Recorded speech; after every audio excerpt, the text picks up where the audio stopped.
Hello students, मैं doctor तृप्ति विजयवर्गीय अपने YouTube channel पर आप लोगों का वेलकम करती हूँ। और जैसा कि हमारा लास्ट वीडियो चल रहा था एटीट्यूड्स एंड बाइंग बिहेवियर, उसका पार्ट 1 हम कवर कर चुके हैं। आज इस क्लास में हम इसका पार्ट 2 कवर कर रहे हैं।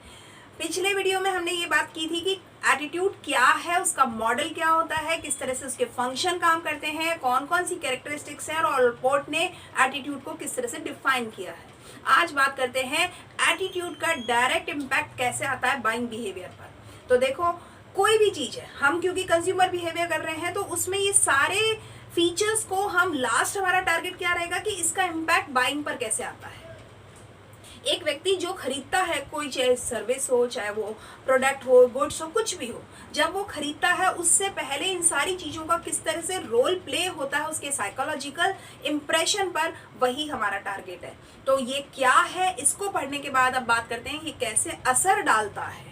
ठीक है, तो चलो शुरू करते हैं कि एटीट्यूड को बारे में हमने सब पढ़ लिया था कि एटीट्यूड क्या है। ये एक इम्प्रेशन है जो कि बिलीफ से और फीलिंग से आता है, जिससे हम बिहेवियरल रिएक्ट करते हैं, इंटेंशंस शो करते हैं। ठीक है, तो अब बात कर रहे हैं, ये की वेरिएबल है, ये एक ऐसा की वेरिएबल है which provides a series of cues, बहुत सारे इशारे देता है, एक पूरी श्रृंखला है जो पेश करता है एक मार्केटर को इस चीज को समझाने में कि एक कस्टमर को समझना क्यों जरूरी है, एक कस्टमर का एटीट्यूड पॉजिटिव मैनर में डेवलप करना क्यों जरूरी है, विद रेफरेंस टू, ताकि कि वो अपने प्रोसीजर को इवैल्यूएट कर सके, प्लस उस एटीट्यूड को समझने के बाद वो फ्यूचर परचेसेस को प्रिडिक्ट कर सके।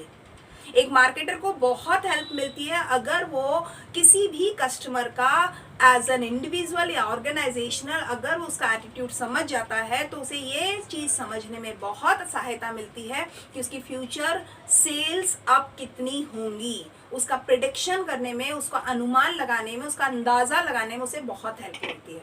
तो किस तरह से इन्फ्लुएंस आता है, जरा इसको समझते हैं। देखो, एटीट्यूड का इन्फ्लुएंस दो तरीके से आ सकता है।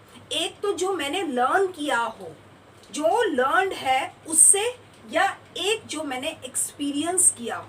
देखो, लर्नड होता है पास्ट से रिलेटेड और एक्सपीरियंस होता है प्रेजेंट से रिलेटेड। आज तक मैंने जो सीखा वो मेरा लर्निंग है और आज जो मैं अनुभव कर रही हूँ that is my present age. तो लर्निंग भी दो तरीके की हो सकती है और एक्सपीरियंस भी दो तरीके का हो सकता है। हमने कह दिया ये नेगेटिव हो सकता है, ये पॉजिटिव हो सकता है लर्निंग, ऐसे ही एक्सपीरियंस नेगेटिव हो सकता है, पॉजिटिव हो सकता है। अब इसको समझिए, नेगेटिव लर्निंग क्या होती है। ध्यान दीजिए, मान लीजिए कि मेरे बचपन से मुझे मेरे घर में ये बताया गया कि ये पर्टिकुलर ब्रांड का जो सोप है ये बहुत ही अच्छा है। अब क्योंकि मेरी मदर ने ये चीज़ मेरे को बताई है तो मेरे दिमाग में, मेरे मानस पर ये चीज़ बैठ गई है कि ये अच्छा है। कौन सा अच्छा है? जो मेरी मदर ने मेरे को जो सोप का ब्रांड बताया वो अच्छा है। अब मार्केटर क्या कर रहा है, वो अपना प्रोडक्ट, अपनी मैन्युफैक्चरिंग का ऐड कर रहा है और वो पुरजोर दावे कर रहा है कि जी हम जो ब्रांड लाए हैं या जो प्रोडक्ट लाए हैं वो बहुत बेहतरीन है। तो मेरी लर्निंग क्या है? मेरी लर्निंग अब इस प्रोडक्ट के प्रति नेगेटिव होने वाली है। क्यों? मेरी मदर ने मेरे को मेरे बचपन से ये बताया था कि ये प्रोडक्ट मेरा बहुत ही अच्छा है, तो इसके आगे अब कोई और दूसरा प्रोडक्ट आता ही नहीं है। तो अब जो प्रेजेंट मेरे को प्रोडक्ट किया जा रहा है एक मैन्युफैक्चरर के द्वारा, एक सेलर के द्वारा, एक मार्केटर के द्वारा, वो मेरे लिए एक नेगेटिव लर्निंग है। तो मैं क्या करूंगी, मैं रिजेक्शन करूंगी उस प्रोडक्ट को जो कि अभी मेरे सामने पेश किया जा रहा है। क्यों? क्योंकि मेरी लर्निंग में एक चीज बैठ चुकी है कि कोई एक पर्टिकुलर जो ब्रांड है जो कि अभी मैन्युफैक्चर नहीं है, अभी मार्केटिंग नहीं किया जा रहा है या अभी प्रेजेंट नहीं किया जा रहा मार्केट में, उसके अलावा जो कोई प्रोडक्ट है वो मुझे मेरे मानस पर छप गया है कि ये बेस्ट है। क्या होता है, हमारे मदर ने या हमारे टीचर ने, जो प्ले ग्रुप के टीचर्स वगैरह होते हैं, उनकी बात हमारे मानस पर ऐसे छप जाती है और सालों दर साल हमारे मानस पर वो छपी हुई दिखती है, पढ़ी जा सकती है। तो उस मिथक को तोड़ना बड़ा मुश्किल होता है, उस फील को तोड़ना बहुत मुश्किल होता है। तो जो चीज़ हमारी लर्निंग में बैठ चुकी है ना, हम उसको तोड़ना चाहते ही नहीं है। इसलिए फिर मार्केटर को बहुत प्रयास करना पड़ता है, इसलिए कहा गया ये एक नेगेटिव लर्निंग है। क्यों? क्योंकि वो उसको रिजेक्ट कर रहा है।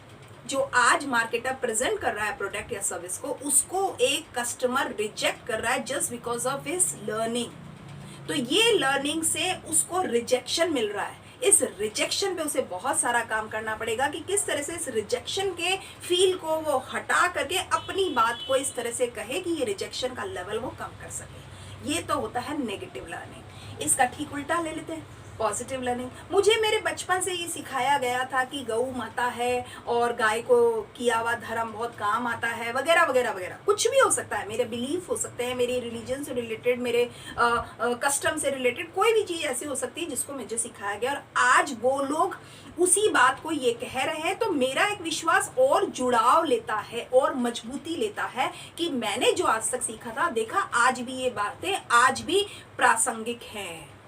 तो ये मेरा पॉजिटिव लर्निंग है। इससे एक मैन्युफैक्चरर को या एक कस्टमर सेलर को या एक मार्केटर को लॉयल्टी मिलती है, एक व्यक्ति की विश्वास मिल जाता है, एक मजबूती मिल जाती है। तो ये उसके लिए फेवर का काम करती है, जो कि पॉजिटिव लर्निंग है। तो ये जो पॉजिटिव लर्निंग है, ये मेरे पहले पास्ट से रिलेटेड है, और मेरे को जो सिखाया गया, मैंने जो सीखा, मेरे को जो मेरे वैल्यूज़ दी गई, फैमिली वैल्यूज़ या सोशल वैल्यू, जो नॉर्म्स मुझे दिए गए, उससे मेरा एक जो मानस डेवलप हुआ है, साइकोलॉजी डेवलप हुई है, एक एटीट्यूड डेवलप हुआ है, उससे संबंधित अगर आज भी कोई बात कही जाती है तो मैं तुरंत एग्री कर जाता हूँ। That is my positive learning. एक और होता है, अब एक्सपीरियंस की बात करोगे, नेगेटिव और पॉजिटिव, ये क्योंकि प्रेजेंट से रिलेटेड है। तो एक्सपीरियंस क्या है, मैंने किसी प्रोडक्ट को इस्तेमाल किया, मुझे बहुत लोगों ने कहा था ये बहुत अच्छा है, या मैंने बहुत ऐड देखे कि ये बहुत अच्छा है, बहुत अच्छा है, बहुत अच्छा है, ऐसा सोच करके मैंने कुछ चीज़ खरीद ली। खरीदने के बाद मुझे एक्सपीरियंस क्या हुआ, नेगेटिव एक्सपीरियंस हुआ। बिल्कुल मुझे संतुष्टि नहीं हुई, जो बताया जा रहा था सब झूठा था, और मेरे को जो एक्सपीरियंस हुआ वो इसका बिल्कुल डिफरेंस था। तो अब मेरा ये जो एक्सपीरियंस हुआ है ना, नेगेटिव एक्सपीरियंस हुआ है, इस वजह से मैं क्या करूँगी, अवॉइड करूँगी अब नेक्स्ट परचेज के लिए उस पर्टिकुलर प्रोडक्ट या सर्विस को फर्दर परचेज में नहीं डालने वाली हूँ। बल्कि मैं खुद तो नहीं ही खरीदने वाली हूँ, बाद में साथ में मैं मेरे साथ वाले लोगों को और ये कहने वाली हूँ कि कभी मत खरीदना ये चीज़। तो ये जो अवॉइडेंस है, ये जो मैं टाल रही हूँ, ये मैं चीज़ें जो रिजेक्ट कर रही हूँ, that is my negative experience.